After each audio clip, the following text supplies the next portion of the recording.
Bonjour à vous, j'espère que vous allez bien.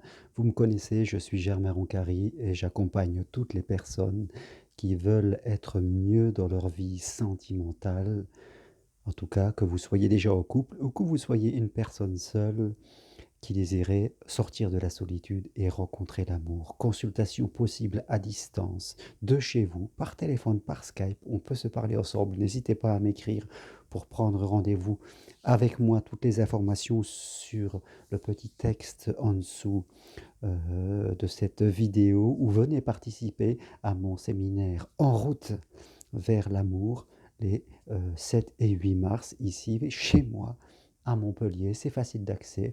Pendant 2 jours, vraiment, je vous apporterai toutes les clés, vraiment pour faire qu'en 2020, ce soit pour vous, en tout cas, une année de renouveau. Rappelez-vous, si ce que vous faites, ça ne fonctionne pas, il va falloir apprendre à penser différemment, à voir les choses sous un autre angle, pardon. Alors oui, aujourd'hui, 6 obstacles qui bloquent l'amour, qui font qu'on ne peut, qu'on n'arrive pas à aller vers ce que l'on désire vraiment, à l'intérieur de soi. Le premier obstacle, et bien souvent, c'est l'inconscience de soi.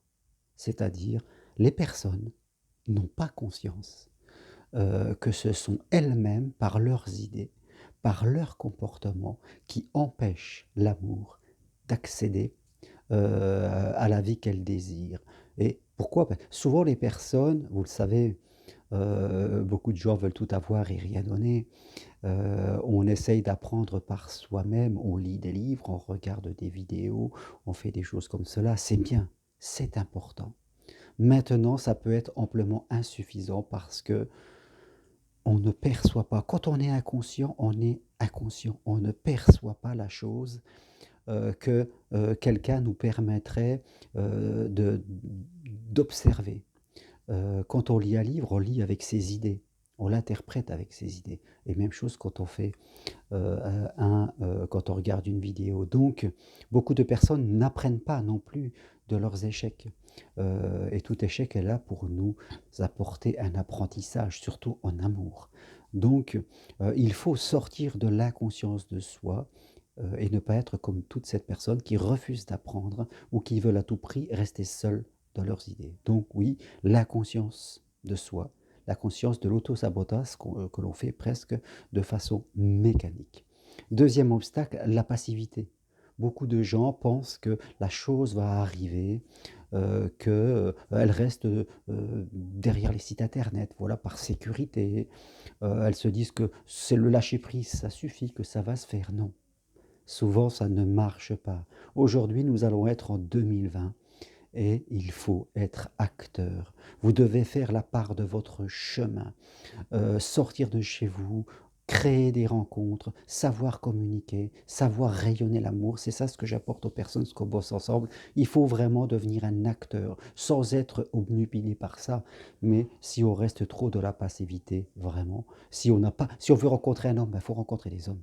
Et si on rencontre juste un homme de temps en temps par internet, forcément, il y a un moment, ça va pas le faire, ça ne suffira pas. Et la plupart des personnes qui font ça, elles disent que ça ne marche pas, alors que l'amour fonctionne. Il y a plein de gens qui sont heureux. Donc, passivité, il faut en sortir. Le flou, troisième obstacle, c'est-à-dire je ne sais pas ce que je veux vivre ou ce que je ne veux pas vivre dans mon cerveau. Je veux juste rencontrer quelqu'un.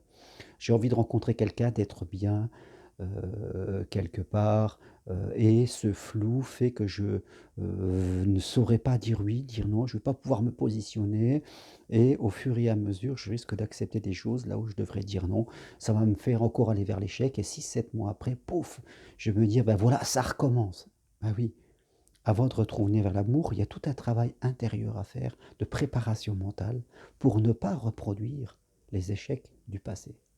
Et quand on a fait ce travail préalable, on n'a plus peur de souffrir parce qu'on sait se positionner, on sait dire oui, peut-être et non. C'est très important. Sortir du flou, le troisième obstacle. Quatrième obstacle à l'amour qui vient bloquer, celui-là il est très connu, c'est l'ambivalence, je veux et je veux pas. Combien il y a de personnes qui sont là-dedans, je veux pas, donc j'y mets pas d'énergie. Oui, mais je suis bien comme je suis. Il faut sortir de cette ambivalence et souvent les personnes qui sont dans l'ambivalence, donc elles ont peur, donc elles ont pas vraiment envie de rencontrer l'amour, mais en plus elles ont pas envie de rester seules toute la vie. Et il y a 2 chemins, soit vous allez vers l'amour, soit vous restez seul. Il n'y en a pas un troisième. Donc le chemin de rester seul, un petit peu ça va, mais on a l'impression qu'on a le temps. On a l'impression qu'on a le temps et qu'on pourra redécider ça plus loin. Attention, c'est à l'heure. Votre mental est en train de vous tromper. Parce que plus vous allez rester seul, et moins vous allez revenir. Donc attention.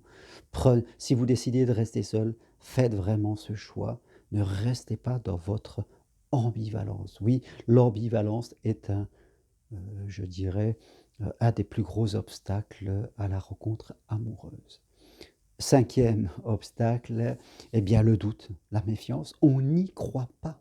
On ne croit pas en amour. Notre regard, et peut-être qu'on est influencé par notre ambivalence, tous les obstacles s'auto-influencent entre eux, on a l'impression qu'on ne voit que des couples qui sont dans l'échec. C'est la même chose avec l'abondance, avec l'argent. On n'y croit pas pour nous.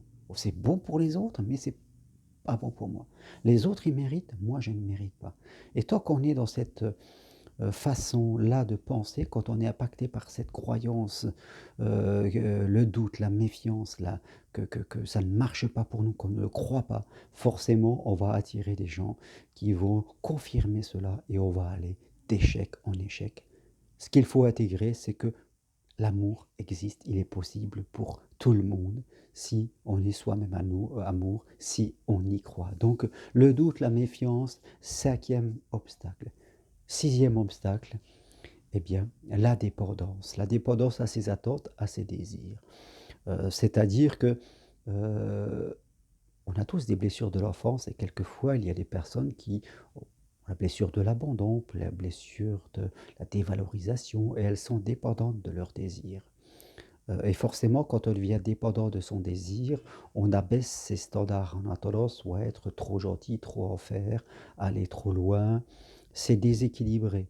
Et l'autre le ressent. Au début, on peut être quelqu'un de sympa, mais au bout d'un certain temps, l'autre va sentir qu'il y a une problématique à l'intérieur de nous, qu'on manque de personnalité, qu'on accepte les choses là où on devrait dire non. On laisse aller l'autre trop loin et faites compte, vous allez devenir moins intéressante. Alors vous pouvez commencer une relation, puis à la fin, ça va capoter parce que vous êtes dépendant de la relation et vous ne savez pas être dans votre identité et affirmer ses choix. Donc, je rappelle ces 6 obstacles faut dépasser, mais de façon simple, il n'y a rien de compliqué. Il faut le vouloir. Et il ne faut pas rester seul parce que on ne fait pas les choses complètement tout seul. Les bouddhistes ne sont pas seuls. Vous ne voyez pas des bouddhistes qui disent moi j'ai mon temple et je fais rien. Je veux dire, dans tout ce qui est spiritualité, il faut échanger avec des gens qui vont vous ouvrir l'esprit. On ne peut pas voir que de sa conscience à soi qui souvent est à l'origine du problème. L'inconscience de soi, premier obstacle. La passivité, le deuxième. Le flou, le troisième. L'ambivalence, le quatrième. Le doute, le cinquième, et la dépendance, le sixième, qui sont 6 des principaux obstacles qui empêchent l'amour de venir à vous. Rappelez-vous, l'amour a envie de venir à vous. L'amour est tout autour de vous. La plupart des gens qui ne le rencontrent pas, c'est parce que eux, d'une façon plus ou moins consciente, ils ferment la porte. C'est pas l'amour que l'amour, il vous veut. Alors si en plus vous êtes 2 à être comme ça lors d'une rencontre sur un site internet, parce que tout le monde se cache derrière l'écran, et que l'autre que vous allez rencontrer est un peu soit ambivalent, soit dépendant, soit dans le flou, vous voyez bien le résultat quelque part. Donc il faut sortir de ces schémas, il faut le vouloir. C'est à vous de décider de le faire et croyez-moi que vous le pouvez si vous le décidez. Voilà, merci à vous. Toutes les infos sur ce que je propose sur mon site germainrocari.com. Accompagnement en route vers l'amour de façon individuelle. Séminaire en route de l'amour, 7 et 8 mars, pour venir. Formation individuelle pour être coach et psychopraticien. Marche sur le chemin de Compostelle, voilà. Faites que 2020 soit une année vraiment d'évolution. C'est vous qui devez le choisir, je ne peux pas le faire à votre place. Merci à vous, à bientôt. Au revoir.